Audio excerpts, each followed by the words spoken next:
Se alguém perguntasse para você hoje, o que eu tenho que fazer para ter a vida eterna, para ser salvo?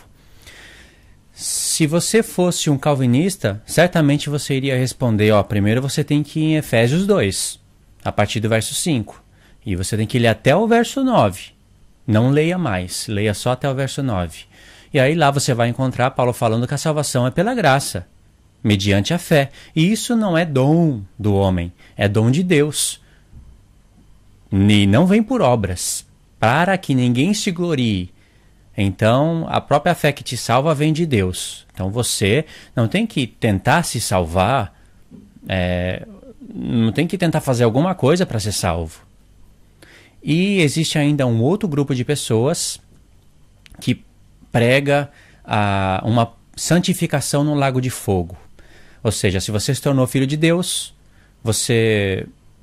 e estiver andando aí, né, mais ou menos, né, diante de Deus, aí Deus ele vai, com a misericórdia enorme dele, ele vai deixar você torrar no lago de fogo por alguns anos, sei lá, séculos, isso ninguém sabe explicar. E aí depois Deus vai te tirar do lago de fogo santo. Alguns ainda dizem que não é lago de fogo, são trevas exteriores. Ou seja, né, aí então Deus vai te purificar lá e depois do milênio você vai poder entrar na vida eterna. Mas olha o que Jesus responde. Mateus, verso 19. Não vai se escandalizar, tá? Porque é a palavra de Deus. Eis que alguém, aproximando-se, lhe perguntou: Mestre, que farei eu de bom para alcançar a vida eterna? Jesus poderia responder: bom, você não precisa fazer nada, você crê em mim e pela graça você é salvo, unicamente. Agora, se você crê em mim e passar a sua vida andando aí mais ou menos na carne, no espírito, carne e espírito, aí eu vou te purificar no lago de fogo. Você vai ter a vida eterna lá. Olha o que Jesus respondeu. Jesus, olha o que ele respondeu. Por que me perguntas acerca do que é bom? Bom só existe um. Se queres, porém, entrar na vida, guarda os mandamentos. Ele falou de vida eterna. Jesus poderia falar, salvação e vida eterna são coisas diferentes. Você tem que entender o processo da salvação, sabe?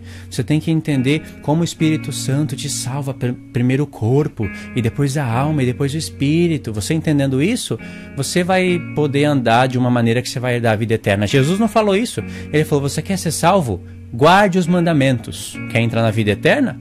Guarde os mandamentos. Verso 18, e ele lhe perguntou, quais?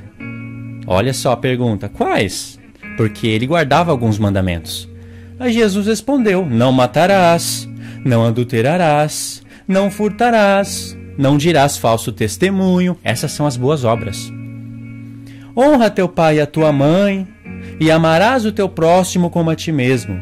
Replicou-lhe o jovem, tudo isso tenho observado? Que me falta ainda? Olha que Jesus não falou aqui, não cobiçarás, porque se Jesus falasse isso aqui, ele já seria reprovado na hora.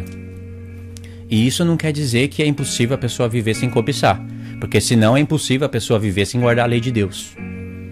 Por isso, se você pecar, Jesus está como, agora, nesse tempo, está como sumo sacerdote à destra de Deus, intercedendo por você.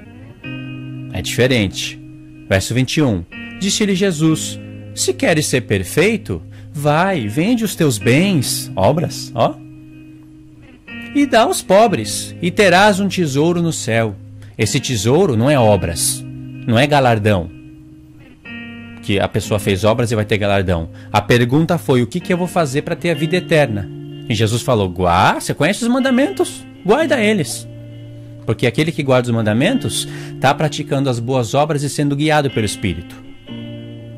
Verso 22. Tendo, porém, o jovem ouvido esta palavra, retirou-se triste, por ser dono de muitas propriedades. E aqui ainda vou deixar um mistério para você. Esse jovem, ele fez essa pergunta para Jesus de joelho. Como eu sei disso? Vou deixar para você responder aí. Agora eu pergunto, Jesus disse que tem que guardar os mandamentos para ter a vida eterna. Será que Jesus fala isso mais alguma vez na Escritura? Apocalipse 22. Vamos ver. Isso Jesus, esse testemunho Jesus deu em carne, né? Agora vamos ver o que Jesus fala depois de glorificado. Depois que ele ressuscitou, assentou à destra de Deus. Apocalipse 22, verso 14. Bem-aventurado aqueles que guardam os mandamentos. Para quê? Para que lhes assista o direito à árvore da vida. Ou seja, para que tenham direito à árvore da vida. E a árvore da vida é vida eterna. É o próprio Jesus, porque João fala que ele é a vida eterna. E entrem na cidade por uma das portas. Tá vendo? Será que Jesus ensinou isso para algum apóstolo? Vamos ver. Romanos, capítulo 2. Agora é Jesus ressuscitado, né? Que deu esse testemunho, e depois de ressuscitado, o Espírito dele foi enviado sobre os apóstolos, e o apóstolo Paulo vai dar testemunho. Romanos 2, a partir do verso 5. Mas segundo a tua dureza do teu coração impenitente, acumulas contra ti mesmo ira para o dia da ira e da revelação do justo juízo de Deus, que retribuirá a cada um segundo as suas obras, ações, procedimentos. Verso 7. A saber, a vida eterna aos que com perseverança em fazer o bem procuram glória, honra e incorrupção. Quando Jesus falou para aquele jovem, você quer entrar na vida? Quer ter a vida eterna? Guarda os mandamentos. Jesus está falando para ele, persevera em fazer o bem. Procure glória, honra e incorrupção. E ainda mais, venda o que você tem, porque você é dono de muitas propriedades, e dá para os pobres. Tá vendo? Agora, então tem alguma coisa errada, porque Paulo não fala em Efésios 2 que pela graça sois salvos? Isso não é dom do homem, é dom de Deus? É por intermédio da fé? E não por obras, para que ninguém se glorie?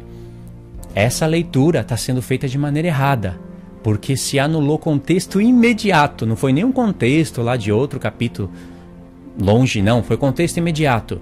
Se você quiser saber, como eu venho falando em todos os vídeos, você clica no link que vai aparecer aí, ou na descrição, e veja como a leitura de Efésios 2, pela graça sois salvos, né? Isso não vem de vós, é dom de Deus, não por obras, para que ninguém se glorie. Como essa leitura está sendo feita, interpretada de maneira errada e levando a igreja por um evangelho que Jesus jamais anunciou. Se eu estou errado, explica esse verso aqui. Ele está claro, não dá pé para 2, 3 interpretações. Explica esse texto aqui que eu li. E vou dar uma dica para você. Ele aparece nos outros 2 evangelhos. Foi lá que eu descobri que esse jovem de joelho rogou para Cristo. O que eu faço para ter a vida eterna? Jesus não respondeu o que os calvinistas respondem.